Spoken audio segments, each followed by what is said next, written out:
coming up on the Lead Ministry Podcast. And I took them out to lunch and then laid out this vision. It was really elegant. It was like 40-minute, back and forth. And I could see they were really excited. And I said, so what do you think about this? And then their composure completely changed. And they said, well, my wife got re-diagnosed with cancer. Now your host, Josh Denhart. Hey, everybody. Welcome back to another episode of the Lead Ministry Podcast. We're grateful that you are here. We're grateful that you've joined us. Hey, we are venturing through these Big 12 buckets, right? These Big 12, kind of like the foundations of your best ministry life. And one of those key components, or one of those main foundations, is recruiting. And so each month we're kind of dedicating ourselves to dive deep into one of these really foundational concepts. And so this month, all of the podcasts, all of the course stuff, the webinar, all of the free stuff, all of the everything is focused around recruiting. If you don't know how to recruit and you don't know how to successfully get people to get on the bus and maybe even find the right seat on the bus, you're going to be in big trouble. So that's what we're dedicating ourselves for. And we have an expert with us. He's a friend of Lead Ministry, Nick Blevins. Good to see you, buddy. Hey, Josh. Good to see you as well. You betcha. Hey, just tell us a little bit about yourself. You're a man of many different talents. You got a lot going on in your world, buddy. I live here north of Baltimore, Maryland, and part of a church, community Christian church that we helped start as a new church. Josh, we'll turn 20 years old in March. Oh, my word. So wait a minute. You helped start this thing and you've been there the whole time. Is that correct? I've been there the whole time. I've only been in two churches my whole life. The one I grew up in, and then this one that we helped start. Wow. Isn't that crazy? And so you grew up in your home church as a kid, and now you grew up as a leader at this church. Yes, that is a good way to put it. Yeah, with lots of scars and I'm sure some mistakes along the way that people would still know because a lot of them are still there, which is great. And it's in 20 years, I say, planning a church, I wasn't the lead. I can't imagine being the lead pastor planning a church, the stress that is. But, and our pastor's, still our pastor today. So it's a lot of the same team. And on one hand, I can remember the launch Sunday like it was yesterday, putting together the check-in tags because this was before printing them. You know what I mean? And at like 1 a.m. before we launched. And at the same time, I feel like it's 80 years ago, at least in my age or something. Yes. Stress. Well, not only that, though, you are committed not just to your local church, you're committed to the Big C church. And, you and I have very similar roles. You have a podcast and you do things with Ministry Boost. So give us kind of just an overview of that stuff. Yeah, Ministry Boost, Kenny Conley and Kevin Monahan, two friends of mine, and I started it. We were all Next Gen pastors at the time. Kevin has graduated to being like an executive pastor now, all fancy and whatnot. Yeah. But I like to joke about that. And we started Ministry Boost basically, Josh, to help others learn the stuff we learned. Like I feel like you're the same way. You soak in all this stuff over your years. You learn from other mentors. And how do you then put that in a format or a package or a resource that helps another leader not start from scratch? That's right. Learn a better way to do something. Like I'm a big fan of that. And so we do coaching courses, all the same stuff. I feel like that's one of the reasons we're great friends. We're like doing the same thing, serving the same audience. You betcha. And we're like not competitors. We just want each other to win because the church wins. Yeah, for sure. And I can say with 100% genuine honesty, like I feel confident, safe, friendship, everything. I mean, I think you're an absolutely fantastic guy. I really, really, really do. I was bragging about how much I think of you to somebody just the other day. I do think a lot of you. And I love getting on the phone with you just because we just like talk. We talk about strategy and talk about almost nonstop. Yeah. Right? And I feel the same about you. And I'm glad you're doing this. You serve this audience. You've got a great Lead Ministry brand and resources and courses, plus the science, the Given Science thing. We have two different, very different in many ways brands that serve the church. And man, we just need more of that. So you betcha. Well, and what the cool thing is now, Nick, is that we get to have one of those extended phone call conversations where we're just kicking around strategy and ideas, and we just get to do it on camera so that other people can kind of listen in and maybe we hope, as we prayed before we started, that somebody would gain something from this. Yes, absolutely. Well, I don't have a slide for this, but you put out a book about recruiting. Am I right? Yeah. Yeah, called the Volunteer Playbook. And it was like the first, I should know this, I actually don't know, but the first 4 or 5 chapters, I'm not really sure how many chapters, are about recruiting, because I felt like, kind of like you alluded to when you opened, like you got to get that right to get all this other stuff right. It's hard to do anything if you don't have enough volunteers. But then the rest of the book is about leading volunteers, training, just all of everything you need for a healthy volunteer culture. And 98% of it, I just learned from other people and tried to put it in a package that would put it in like an order that a leader could implement. Absolutely. Most of the book is not my ideas. Yes. Well, so this is what we're talking about. We are here on the Lead Ministry Podcast. We're grateful to have Nick Blevins with us. And really what we're talking about today is solving the volunteer problem.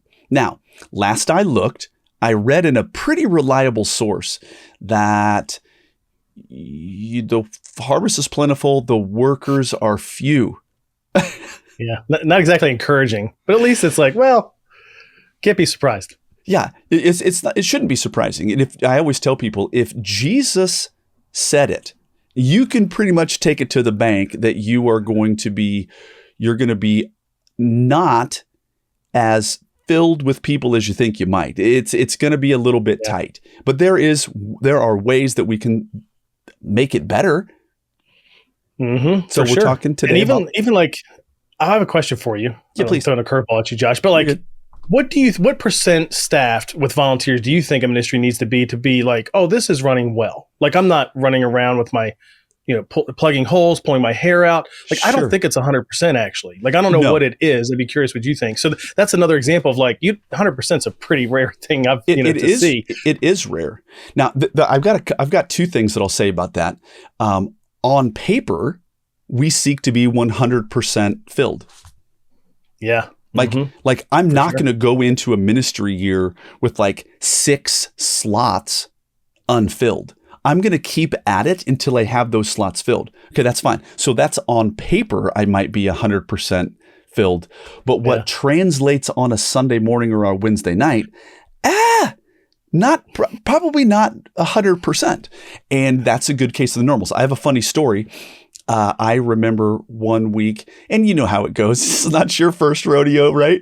It's Thursday night. Everybody's kind of packing up for the day. You're like, okay, we got Friday off. We're as set as we can be. And you've got, whatever high percentage. Let's say you're at 95%. Everybody's coming on that Sunday. And then Thursday night comes and you get your first cancellation. And then Friday you get, a couple more. And then Saturday, hey, we didn't even realize we're not even in the state. We're on we didn't realize, we forgot to inform you. And so then sometimes by Sunday night, it dwindled from 95% filled to 61% filled. And you're like, whoa, this is going to be an interesting.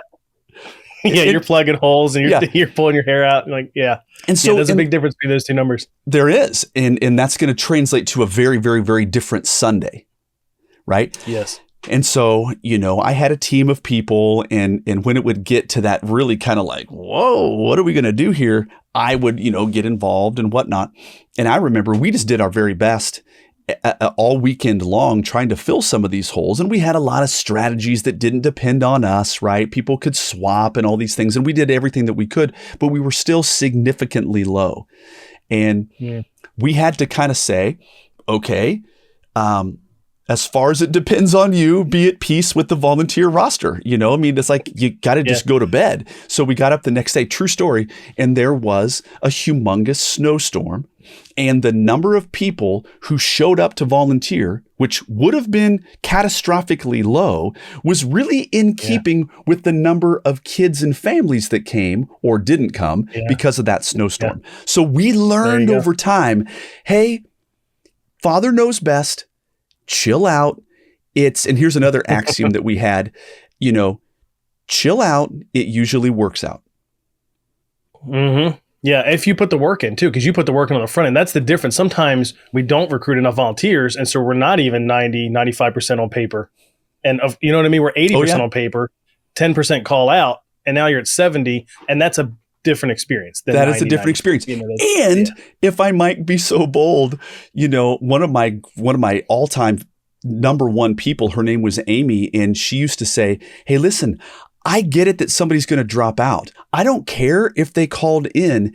It's the experience that those who are going to be there and how that's going to be a double load for them. It's no longer a small group. It is a medium to large group, and their experience is now compromised. And now they're not going to want to do this long term. So if we don't do our jobs with recruiting and really having a healthy volunteer culture, the people who end up faithfully coming, they're going to have a compromised, harder experience. And they're going to be like, I don't know if this is worth it.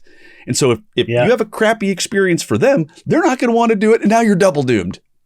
Yes, you're losing the good ones. Like the good ones walk away because it's not a great experience. It's true.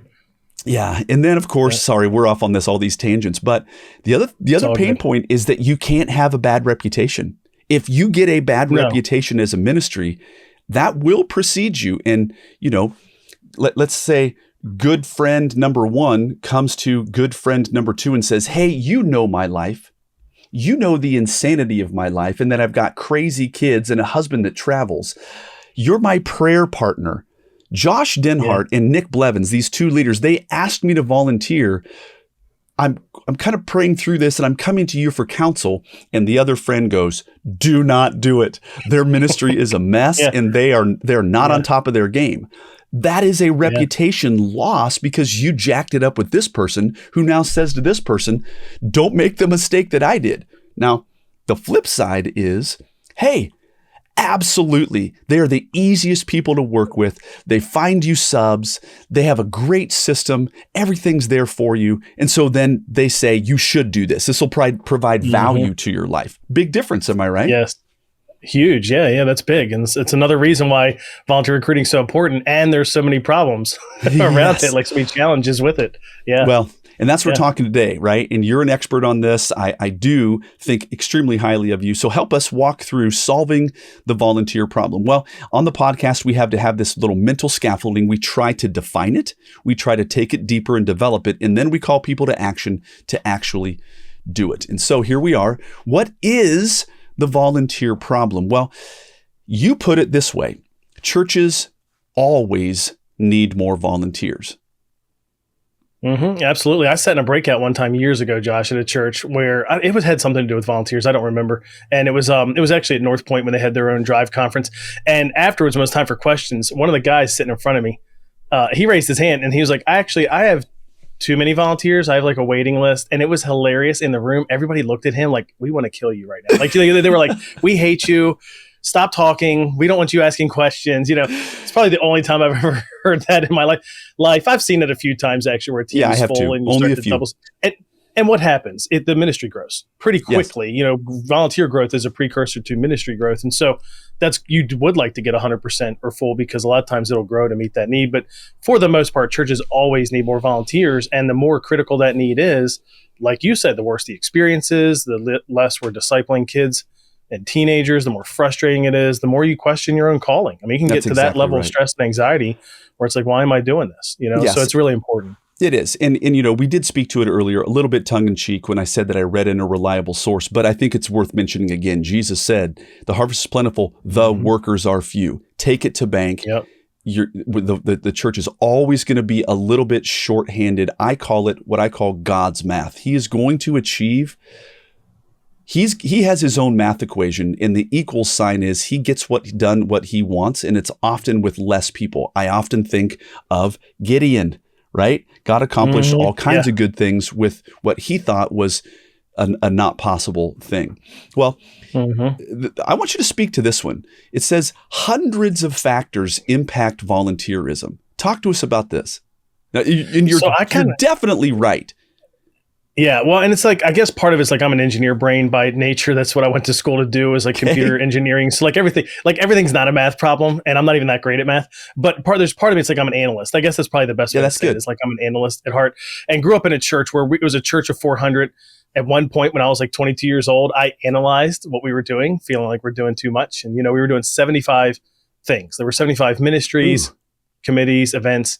And like one of those was VBS. One of those was Upward Sports. One of those was Sunday school. Like some of those single things were huge things. That's right. And I realized when I went to write the book, my thought was, well, what if I could like help leaders, church leaders, address the volunteer problems so that they can have a healthy volunteer team and recruit volunteers? But as I got into it, I realized there's hundreds of factors, like that impact it, from your church size to the age of the church to how many ministries you do to your experience and how did you learn it to what your ministry is compared to what another ministry, because different ministries need different types of volunteers and commitment level of volunteers. And so there's probably hundreds of factors that impact it both positively and negatively, depending on how the church is going. And so how do we address the most important ones is what I came down to, because I'm not writing a book on hundreds of factors. How can I address what hopefully is the most important one so you can really make a difference? Of course. Well, Nick, another funny thing that I had not thought about for a really long time is your own town is a factor, right? I remember there's been a couple of churches I've done consulting or coaching with, and they were a military town. And they're like, yep, every 2.5 years, every single buddy is gone. Yeah. I had another church. Think how hard that is. If you live in, you know what I mean? You never get the best. Like I have a volunteer that's been with us. I have multiple volunteers that have served for 20 years, the whole time. Right. You don't have that, in that setting. You're recruiting and so way then more. That is a factor that church has to manage. Another church, it's 100% a tourist town. And so it's like this big influx of people that they're going to serve, but then it's the off season. It's just there's a lot of factors. Now, this next thing that you wrote is, I think, what we stick a pin in. And that's what we're talking about. Yeah. Here's the quote that you have. Most church leaders have never learned how to recruit volunteers. And I think this is truth. Yes. A lot of times I say we because Kenny Connolly, my business partner, I will teach this content in a workshop. We just worked with a church this week. We were in St. Louis helping their whole staff implement this. And we kind of teach the whole framework. And then which we're going to talk about in a little bit. And then we coach them on it the next 5 months. And we always like to ask, hey, raise your hand if you ever were taught how to recruit volunteers. Oh my. And usually you get like 1 out of 50, maybe. Like a lot of times nobody raises their hand. This week, one lady raised her hand. And I didn't part of me wanted to take the time to say, where did you learn it? Because it probably wasn't seminary if you went to seminary or Bible college. It probably was in a church that was probably doing better than a lot of churches, because most of us never learned this. Whether you went to Bible college or not, you kind of adopt some methods, let's have an announcement. Let's put it in the old program or on the website or have a ministry fair. I remember the old days of Saddleback Church idea of not that these are bad ideas, but that's how we learned. Recruitment was just what the church has always done. That's exactly right. And I would say that it is often trial and error. It is, hey, I got a handful of spaghetti. I'm going to whip some at the wall, and I hope some people, and there is a better way. And so, this is another thing that you point out. Healthy churches recruit consistently, not occasionally. Speak to this. Yeah, a lot of times, if you think volunteer recruitment, you think about it like as the announcement from stage or the big push. And that there's a place for that. In fact, if I were the lead pastor of a church, I would want to do that once or twice a year, every year, for sure. And I'd build other systems with it, because if it's just an announcement from stage by itself, that's not going to do as well. But I think there's a place for that. But if that's your only recruiting strategy, we all know it's not enough. It doesn't sustain. And so if there's a way to recruit consistently, and the way I think about it is, how many people in your church are not serving? Having an opportunity to serve in your church as part of their natural journey in your church should be a regular thing. It's part of their faith discipleship. It's part of their growth in following Jesus. It's part of their, being on mission with God. And so how do they do that in their natural progression? Attending your church, coming to services, going to group. There should be, I think of it like a highway. There should be natural off-ramps to serve.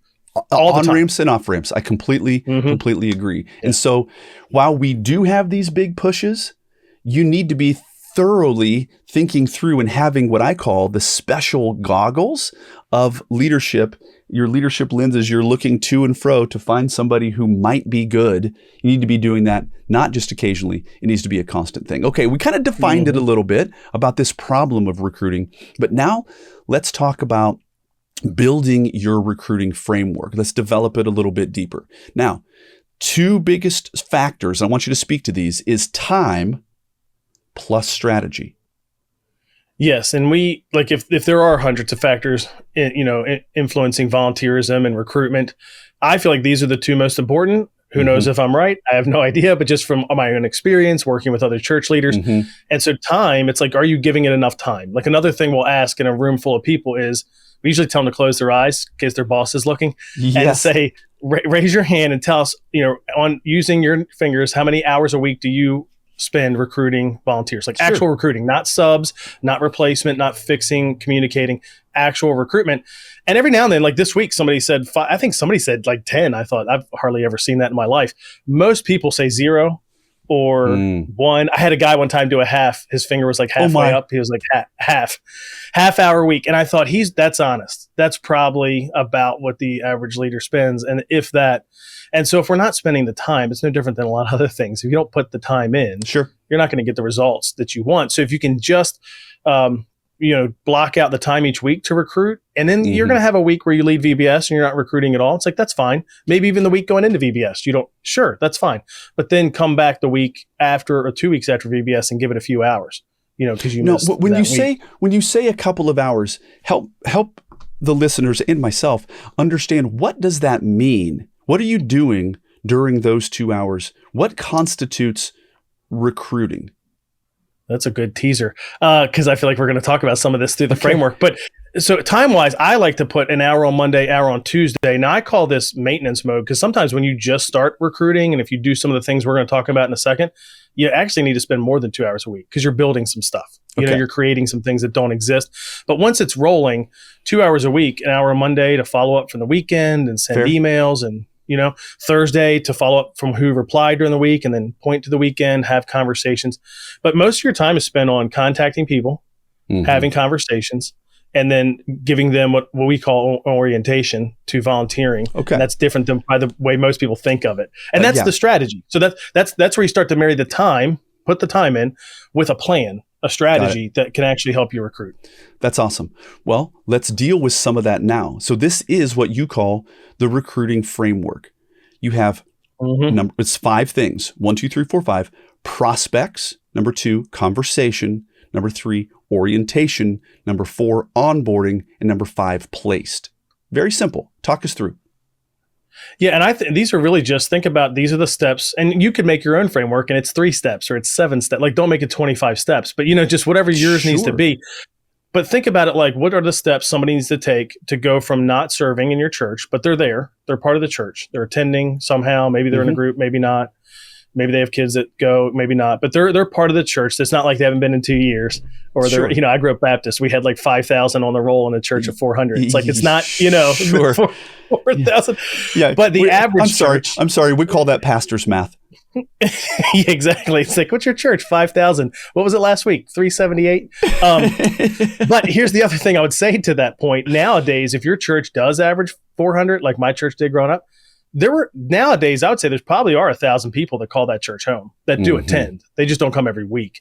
But the idea is, the framework is just, what are the steps someone would take from not serving to placed? And how do we break it down into little steps, smaller steps, so they're easier for them to take and easier for you to lead them through it? Because, I think about it like this, Josh. If I am asking somebody to serve this weekend at my church who's not served, and especially if they're newer to church, and especially if they're newer to faith, it is a massive commitment for me to say, hey, can you go from not serving to now, I want you to serve in the kids ministry every week at this service. It's about an hour and a half by the time you come 15 minutes early, 15 minutes late, spend 15 minutes preparing during the week. Like, here's, 6-7 hours of your month that you're not used to committing. A lot of people don't volunteer a lot, at least consistently in their life outside of church, right? That's a massive step. So how do we break it down into smaller steps? And that's really what the framework is. Yes. And so prospects, that is you looking right to left to see who could be a potential person. Then that constitutes then a conversation. And that could be on the phone, that could be in the hall. And we're going to unpack the conversation a little bit more. But then there's an orientation that you're kind of like, I would say, easing them into understanding the nuts and the bolts and the levers and the trap doors, and stay away from that trap door. It's getting them to understand and maybe take a tour of the ministry. Talk us through if I'm missing anything. No, that's right. And so when we say conversation, prospects are anybody who could serve. Yes. So, and I'm a big fan of leveraging your church database. Now it needs to be updated. That's the thing I always say. Most churches don't, manage their database well, but you should be able to search in your church database and figure out who's not serving. And if you can't, you need to go around to the other staff or whoever and figure out, how do we figure out who's serving so we know who's not serving? That's right. And then you could email them. Let's say I needed to recruit some volunteers. I can contact a bunch of prospects, invite them to a conversation. Many of them won't reply, but that's okay. Well, I'll invite as many as I can. Sure. And in that conversation, the way I say it, Josh, is you're going to pastor those people. Like you're going to help them take their best next step, because it might not be serving in your ministry. Like that would be great, but a lot of times that's not their best next step. And if you can get them that conversation, now you're pointing them to an orientation. And that's where we need a new word for this, because, most people hear orientation, they think the thing you do after you start serving. And this is where you're going to tell me the handbook and the training and all that, which that is the normal use of that word, like think your new job orientation. For us, though, orientation is more like you said, a tour, a preview. And this is where I'm going to sell you on serving. I'm going to cast such a compelling vision that you're going to think, I really should do this. And I'm not going to do handbook and policies and boring stuff that is important. Don't get me wrong. That'll probably happen in onboarding.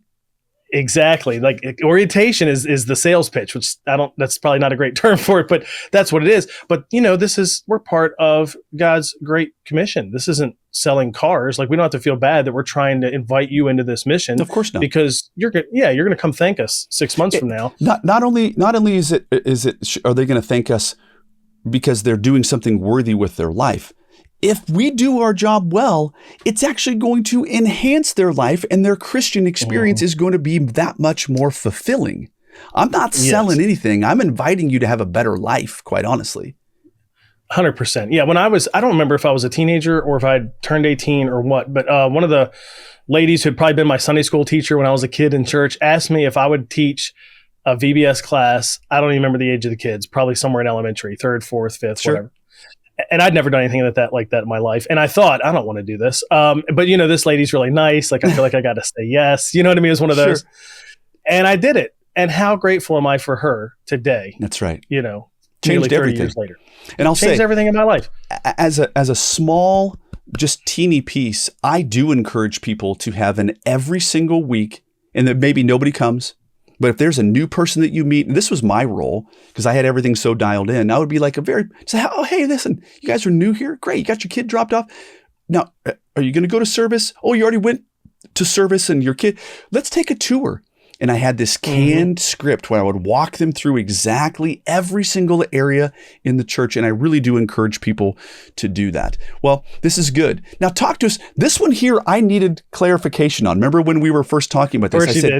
I said, you said you needed to know about your VCR. And I was like my grandparents and the VRC, and the tape goes, no, Grandpa, turn it the other way. Turn it. There you go. This is not the video recording unit.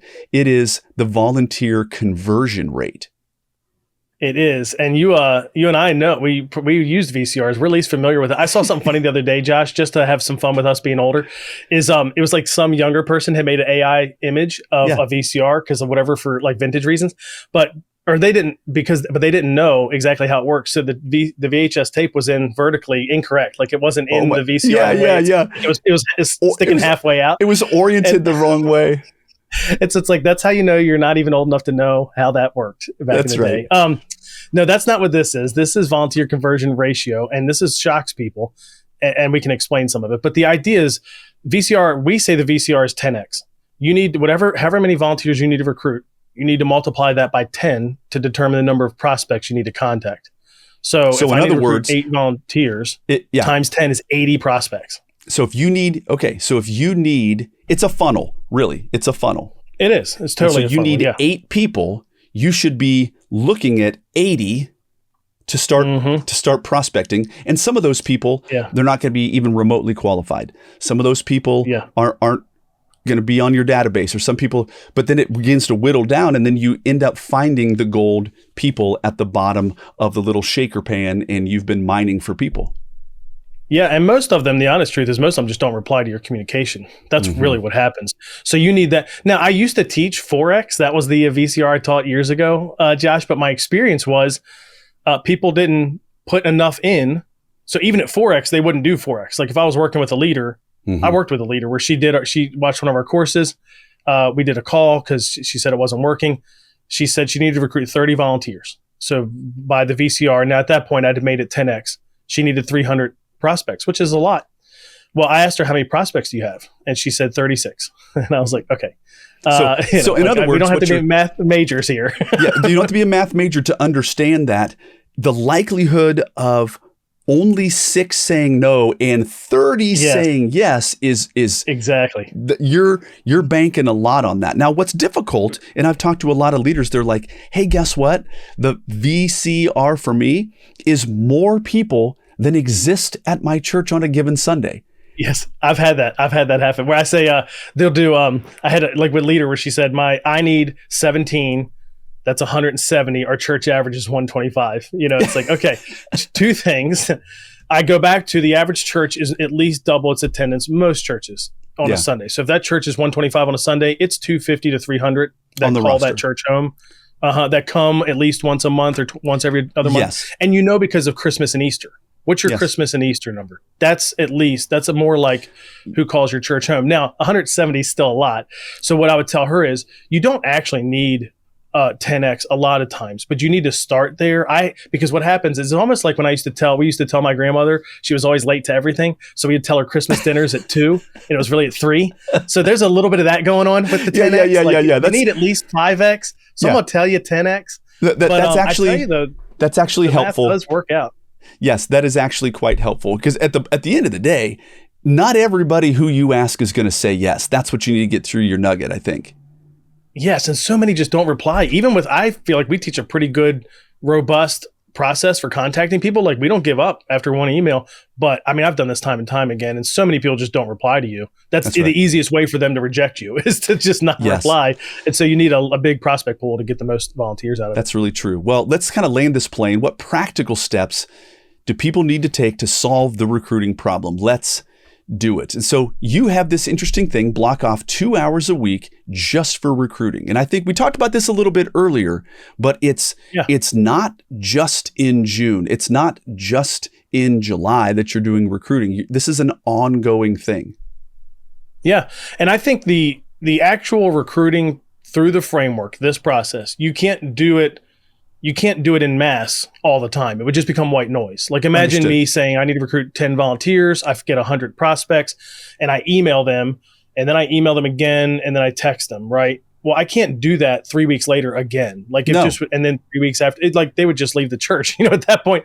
But you can do it 2 or 3 times a year. You can do it 2 or 3 times a year. And each time you do it, you are working with the ones who do respond. And now you're in conversation with them, pointing them to an orientation, all of that. And then and what happens is once you build this process a few months later, you do a push from stage. Yes. A few months after that, you do a recruiting push where you ask all your current team to invite someone to serve. And you do a little competition to see which preschool room can recruit. So you can add these other supplemental recruitment things into it. But the other thing that can happen, Josh, is like imagine you're attending my church. I already did this big push with this, and it's 2 months later. I'm not currently doing one, but on the TV there's a volunteer orientation thing, and you can scan a QR code, and you scan it. So now you went quickly from prospect to in conversation with me, ready to be signed up for an orientation. And so it's almost back to the highway thing. These on-ramps and off-ramps are there now, where you just catch people. That's really good. Well, you got to build your prospect list. And this is, of course, as we said, 10 times what you would need. And by the way, I always tell people, part of building your prospect list is attending your very own church and maybe sitting in a place and breaking out of your creature of habit. So it's all of a sudden like, I sit over here on the left usually. Now I'm going to shake it up and sit on the right, and I'm going to see a whole bunch of different people. You have to be a present pastor to build your prospect list. Mm-hmm. Yeah. I think the easiest way is you're using your database, but after you do one round of that, everything else is back to what you just said. Like relational. Like I had a lady in the lobby a few weeks ago. Her son is now in our preteen ministry and had a conversation with her. And I thought, I bet she would be interested in serving. Just based on our conversation, I thought she might be willing to serve as like the greeter at our preteen. Yes. Every other week, just because she talked about her one daughter wants to come to that service because her friend comes there, but her older daughter goes to the later service. So she's basically there for 2 services anyway. And I'm thinking, this is an easy recruitment. Well, what's great is one of our volunteer coaches was already ahead of me. He'd already talked to her about it. Well, there you go. She starts a week from Sunday. But that's an example of like you said, eyes are open. I'm listening, I'm watching, I'm having conversations. Now he beat me to it, so he should get all the credit for that. Yes, but it's really about getting went into a conversation. It's getting people on your radar and getting it on their radar. Well, another one is contact them and invite them into a conversation. You need to do this week. You need to contact people and invite them into a conversation. And by the way, the conversation isn't, will you serve? Let me prick your finger with blood and you can sign and you're here forever and ever. Amen. The conversation is, who are you? What are you interested in? How long have you gone to church here? Have you ever served before? The conversation is quite broad. And it's not pinpointed on just getting a bun and a seat. No, and it's not, to me, it's again helping them take their best next step. So what is that? It might be a group. It might be serving in another ministry. My friend Kyle, that was in my small group, I'd only known him for a couple months. He did a volunteer tour with me. And I said afterwards, after everybody else had kind of gone away, I was like, what are you thinking? And he said, I'm thinking like preteen. And I'm thinking that would be great. We need another guy in preteen or worship arts because I play guitar. And I was like, shoot. Not many people play guitar. You know what I mean? Like, okay, fine. And it literally just then, as if the Lord wanted to smite me, our worship pastor came out of the auditorium and I was like, all right, let me introduce you to Andrew, and sure enough, he ended up playing in the band and it was great. You got to celebrate that. But there's moments where it's like their best next step isn't serving in your ministry. Okay. So now, help them do that. And one thing that I have taught people over and over and over is don't come walking in with your recruiting hat on. Come walking in with your pastor's hat on and ask somebody what God's doing in their life, as opposed to the mistake that I made one time where it was a really big ask. It was a really big role.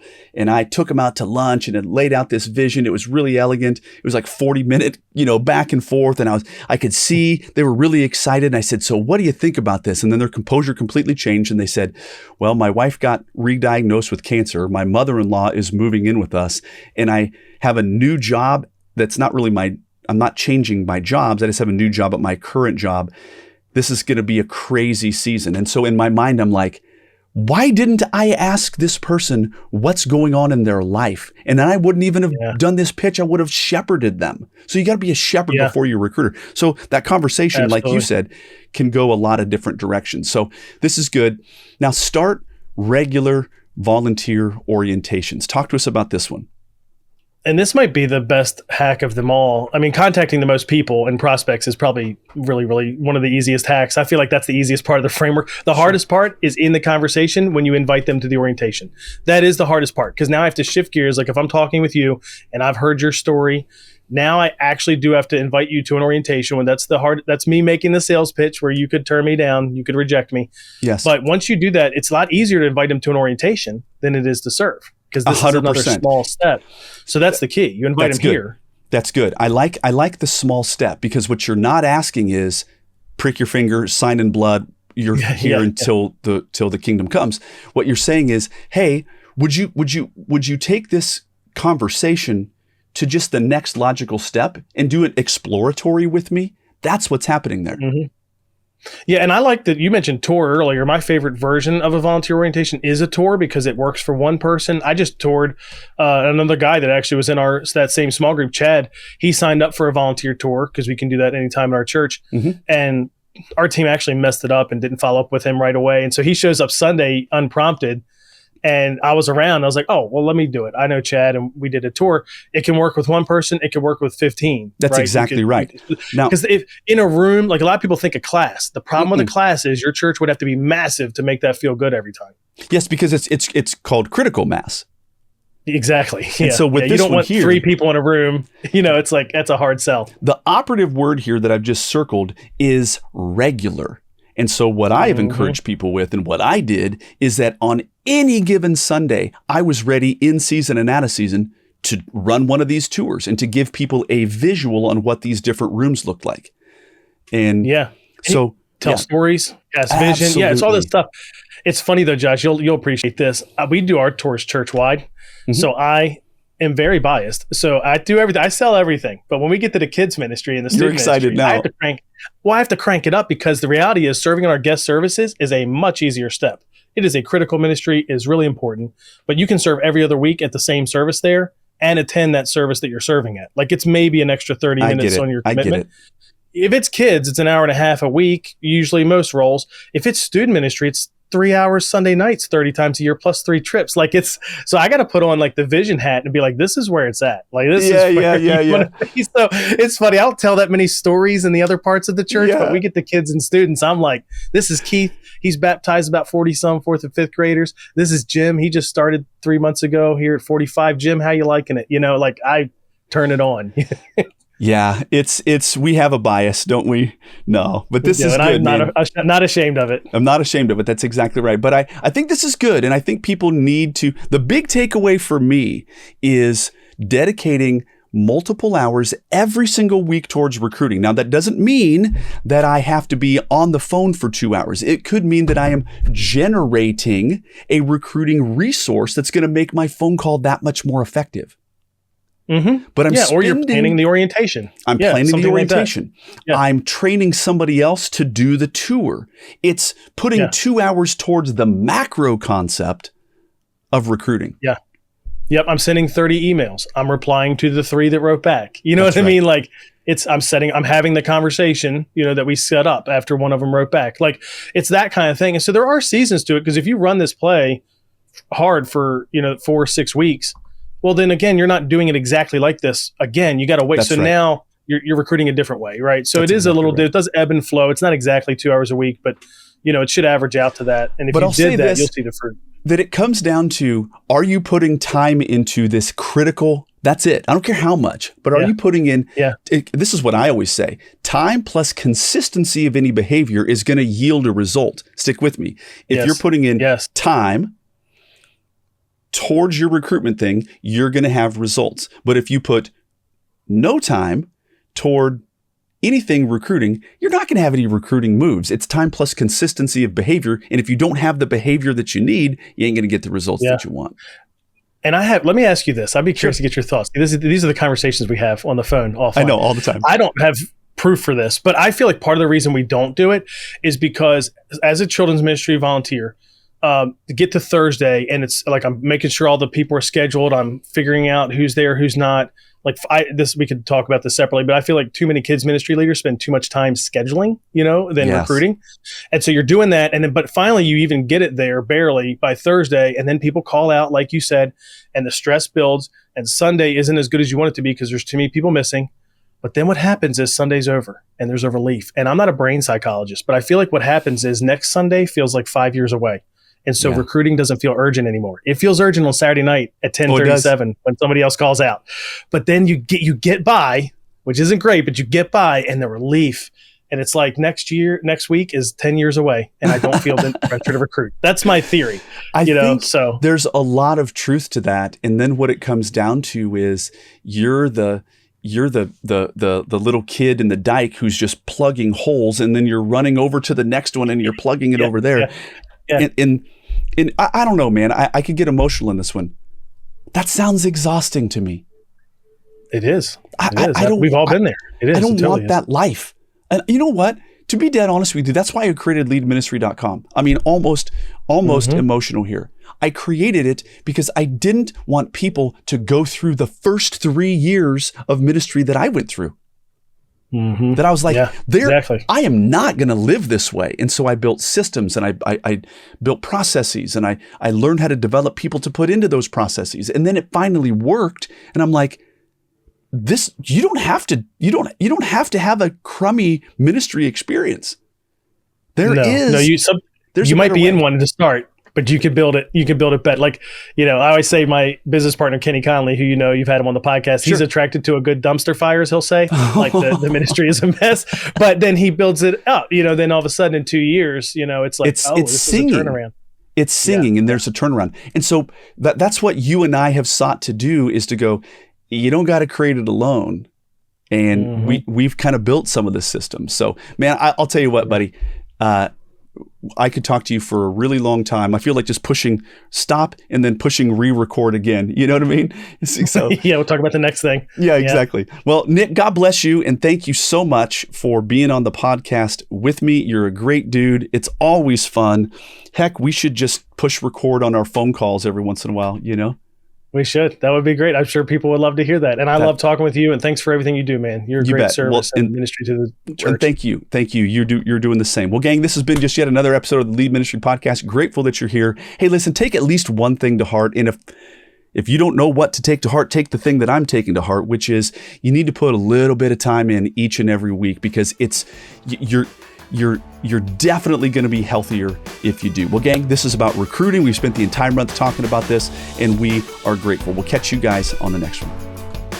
And that's a wrap for today's episode of Lead Ministry Podcast. Don't forget to subscribe and leave us a review. Make sure to follow us on Facebook and Instagram, and visit leadvolunteers.com for more episodes and resources. Thanks for listening.